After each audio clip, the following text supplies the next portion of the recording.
Saúdo a igreja com a graça e a paz de nosso Senhor e Salvador Jesus Cristo. Amém?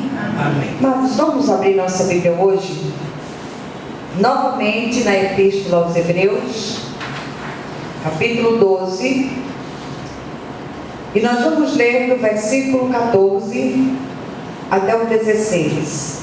Vamos meditar um pouco na Santa Palavra de Deus.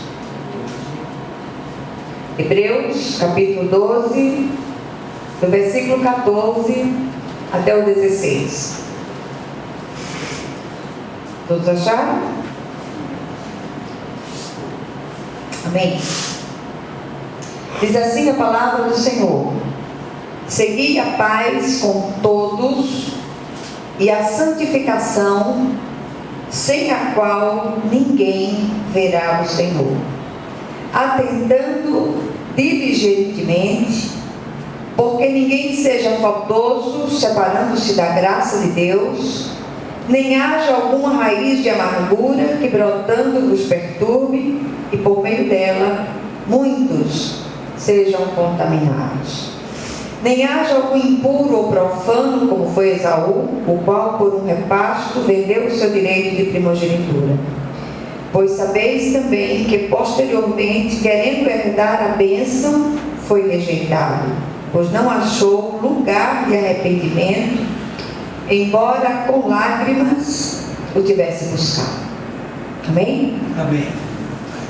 Senhor nosso Deus e nosso Pai, que o Senhor possa ministrar essa palavra no nosso coração, que o Senhor venha abrir nossos olhos e ouvidos espirituais, e que o Senhor nos faça compreender aquilo que o Senhor deseja ministrar para nós nessa noite, em nome de Jesus. Amém? Amém. Como eu disse, a gente vai mais uma vez examinar um texto da Epístola aos Hebreus, e que nós nessa noite possamos ser tocados pelo Espírito, que nós possamos refletir a respeito da nossa postura espiritual. O Dr. Russell Shedd, quando ele faz uma análise dessa epístola, ele diz que ela começa como uma tese, continua como um sermão e conclui como uma carta.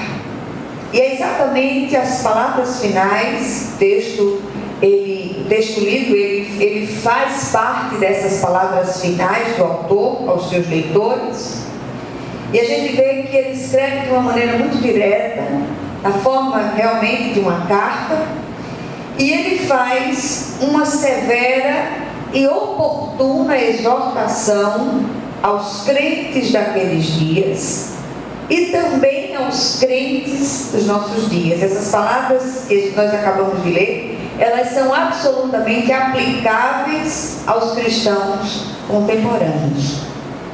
E eu queria, junto com vocês hoje, que nós lêssemos um pouco alguns textos da palavra, para que nós possamos compreender aquilo que o Senhor deseja ministrar aos nossos corações. Essa igreja é uma igreja que nasceu com uma missão, com uma vocação muito forte, missionária. Muitos ministros de Deus, muitos servos de Deus têm sido chamados por Ele para esse trabalho, e nunca foi tão importante nós atentarmos para a saúde espiritual da igreja de Deus dos nossos dias. As palavras aqui contidas, elas nunca foram tão oportunas quanto nos nossos dias, quando a irreverência e a falta de temor ao Senhor tem assumido proporções nunca vistas. Confunde-se facilmente intimidade com Deus com o desrespeito e a banalização da palavra de Deus. Intimidade com Deus é uma coisa, mas nós não podemos usar essa liberdade que temos com o Senhor para dar lugar à nossa carne. O que nós temos visto é um desrespeito e uma banalização tanto das coisas concernentes a Deus quanto do próprio Deus e da sua santa palavra. Eu fico impressionada, eu fico estarrecida com as coisas que eu tenho visto nesses dias. Eu não estou falando de quem está lá fora, não. Eu estou falando daqueles que estão dentro das igrejas ditas cristãs. Até versões bíblicas cheias de palavrões. A gente tem visto isso nos nossos dias, com a desculpa de que aquela versão é usada, deve ser usada para alcançar os jovens, como se a palavra de Deus ela precisasse de ajuda humana para se fazer compreender. Quem faz a palavra do Senhor ser entendida, ser compreendida, é o Espírito de Deus, que é o autor da palavra, e isso desde sempre. E o Senhor diz através do profeta Jeremias, ele diz: eu velo pela minha palavra para cumprir. Então nós não precisamos ajudar o Espírito Santo de Deus a fazer com que esta palavra seja compreendida. Nós temos visto de forma irresponsável pessoas que têm colocado nas páginas da Bíblia palavrões colocados na boca daquele que é santo, santo, santo. Eu me lembro que quando nós lemos o chamamento do profeta Isaías, o profeta diz que ele teve aquela visão tremenda do trono de Deus, e ele disse: ai de mim, estou perdido, porque sou um homem de lábios impuros e habito no meio de um povo de impuros lábios, e os meus olhos viram o Rei, o Senhor dos Exércitos. E por causa daquela tremenda consciência do pecado de Isaías, por causa daquela tremenda consciência da sua sujidade diante da santidade de Deus, o Senhor envia um anjo que traz uma brasa viva tirada do altar como Atenais. Aquela brasa toca os lábios do profeta e os lábios do profeta são purificados. Mas o que dizer daqueles que não satisfeitos em terem uma boca imunda, colocam palavras imundas da boca do Deus Santo? Nós conhecemos um pastor que ele disse uma coisa muito interessante. Ele disse que a misericórdia do Senhor aumentou, porque com muito menos do que isso a gente viu o que aconteceu com Ananias e Safira. Eu tenho clamado ao Senhor nesses dias que o Senhor ele abra os olhos dessas pessoas em nome de Jesus. Então, aonde nós queremos chegar com tudo isto?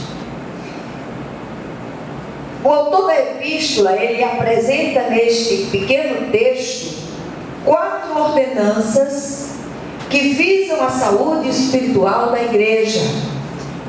A primeira ordenança é seguir a paz com todos. Ele diz: seguir a paz com todos.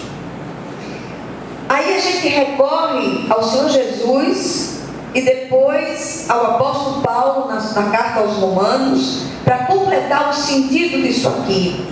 Jesus, no Sermão do Monte, Mateus 5:9, ele diz: façam todo o possível.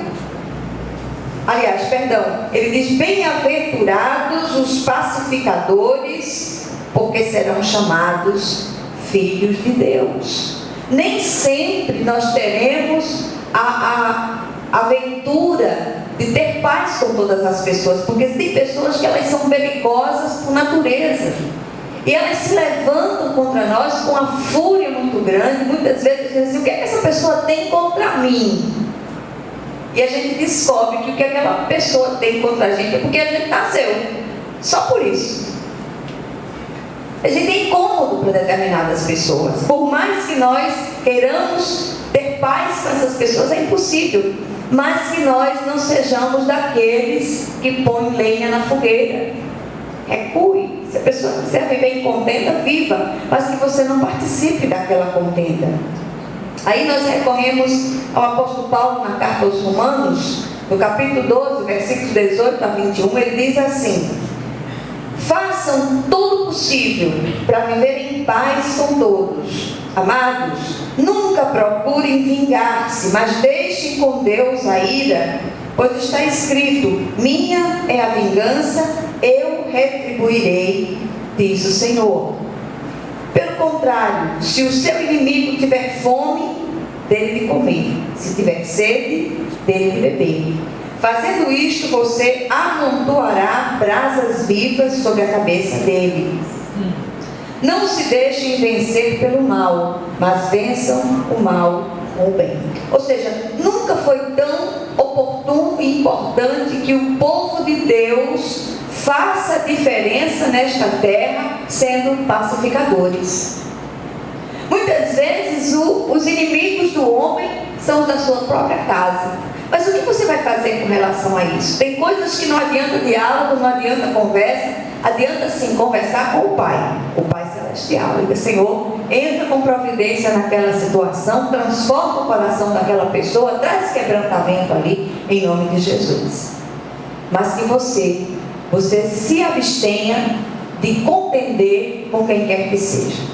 Segunda ordenança do texto é seguir a santificação, sem a qual ninguém verá o Senhor. Parte B do versículo 14. A vontade de Deus é que vocês sejam santificados, diz Paulo, falando aos Tessalonicenses, capítulo 4, versículo 3. E ainda nessa carta, capítulo 4, versículo 7, ele diz: porque Deus não nos chamou para a impureza, mas para a santidade. Cada dia fica mais difícil você saber quem é certo e quem não é. E eu não estou falando de exterioridades, eu não estou falando de roupas, não estou falando de usos e costumes, eu estou falando de atitudes separadas do mundo. Aí as pessoas dizem assim: olha, mas Paulo, ele diz assim: olha, fiz-me tudo para com todos, com o fim de todos os modos ganhar alguns. Mas isso não significa que Paulo, ele fez coisas reprováveis diante de Deus para ganhar quem quer que fosse. Não. Aproximar-se dos pecadores, sim, mas não para agir da maneira que eles fazem, mas para fazer a diferença, para frutificar e florescer onde nós estamos plantados. Muitas vezes eu vejo a maioria das pessoas em determinadas situações, elas acabam aderindo a determinadas práticas e a determinadas coisas, porque todo mundo está fazendo. Todo mundo está fazendo, mas você é um servo de Deus, você é um separado para Deus, você é um escolhido de Deus. Não é para você fazer isso dessa forma. Então, se você perdeu a capacidade de ouvir o constrangimento do Espírito de Deus, comece a questionar a sua própria conversão. Porque quando o Espírito de Deus habita em nós, ele convence da justiça, do juízo e do pecado. E quando você começa a agir de uma forma contrária à vontade de Deus, o próprio Espírito, ele leva você a mudar de atitude. E a gente vai continuar um pouco mais. Aí a gente volta para Levítico, capítulo 20, versículo 7. Na versão que eu trouxe aqui, que é a versão da NVI, diz assim: consagrem-se, porém, e sejam santos, porque eu sou o Senhor, o Deus de vocês. Na linguagem da minha Bíblia, que é a revista atualizada, diz: sejam santos, porque eu sou santo. Então o Senhor, ele nos constrange a andar em santidade, a andar de forma separada, porque nós pertencemos a Ele, nós fomos comprados com preço de sangue. Então nós não temos licença de Deus para fazer e agir da maneira como o mundo age, porque nós de lá já fomos tirados. A terceira ordenança do texto é ter cuidado com os amargurados de espírito dentro das igrejas, com os melindrosos dentro das comunidades, que contaminam os outros outros com as suas murmurações. No capítulo 6 da Epístola de Paulo aos Gálatas, versículo 1, ele diz assim: irmãos, se alguém for surpreendido em algum pecado, vocês que são espirituais deverão restaurá-lo com mansidão. Cuide-se, porém, cada um, para que também não seja tentado. Então, nós temos responsabilidade com o nosso irmão. Muitas vezes, a gente tem uma tendência de receber as queixas, os queixumes daqueles que estão à nossa volta, e nós acabamos fazendo coro com eles. Você que é espiritual, você que é um cristão maduro, você que está na caminhada há mais tempo, então, meu irmão, as coisas não são assim. Talvez você esteja vendo essa situação de uma forma equivocada e tenta exortar em amor aquele cristão. Mas muitas vezes as pessoas, elas querem alguém que faça coro com elas nas suas queixas, e o Senhor chama a nossa atenção. Aí eu vou para Deuteronômio, capítulo 29, versículo 18, que diz assim: cuide que não haja entre vocês nenhum homem ou mulher, clã ou tribo, cujo coração se afaste do Senhor, do nosso Deus, para adorar os deuses daquelas nações, e para que não haja no meio de vocês nenhuma raiz que produza esse veneno amargo. E o Senhor, a grande preocupação do Senhor é que uma atitude como essa, dentro das comunidades, não venha a contaminar outros irmãos. Então preste atenção em nome de Jesus. Nós temos responsabilidades com os nossos irmãos. E a quarta e última ordenança do texto é não banalizar as coisas de Deus. Aí eu quero ler novamente os versículos 16 e 17 do texto, que diz assim: nem haja algum impuro ou profano, como foi Esaú, o qual por um repasto vendeu o seu direito de primogenitura. Pois sabeis também que posteriormente, querendo herdar a bênção, foi rejeitado, pois não achou lugar de arrependimento, embora com lágrimas o tivesse buscado. Há alguns intérpretes que dizem que, até de uma forma engraçada, que essas lágrimas de Esaú são as legítimas lágrimas de crocodilo. Ele estava com raiva, porque tinha perdido aquela bênção, mas ele só estava olhando para a coisa do ponto de vista material. Ele não tinha a sensibilidade espiritual para compreender o tamanho da bênção que ele havia perdido. Ele perdeu o direito de filho primogênito, ele perdeu o direito de primogenitura, ele perdeu o direito de ser chamado pela linhagem do pai, porque ele trocou aquilo que era espiritual, aquilo que tinha um valor tremendo espiritualmente, por uma necessidade da carne, que ele poderia ter satisfeito algum tempo depois.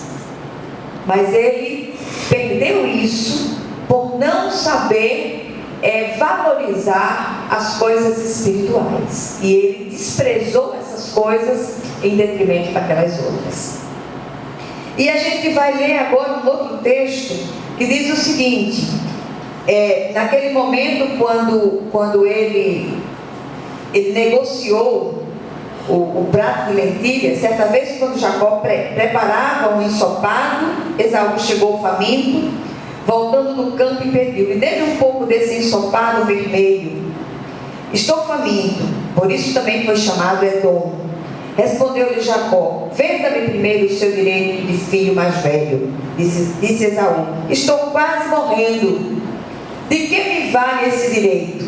Jacó, porém, insistiu: jure primeiro. Então ele fez um juramento, vendendo o seu direito de filho mais velho a Jacó. Então Jacó serviu a Esaú pão com ensopado de lentilhas. Ele comeu e bebeu, levantou-se e se foi. Assim Esaú desprezou o seu direito de filho mais velho.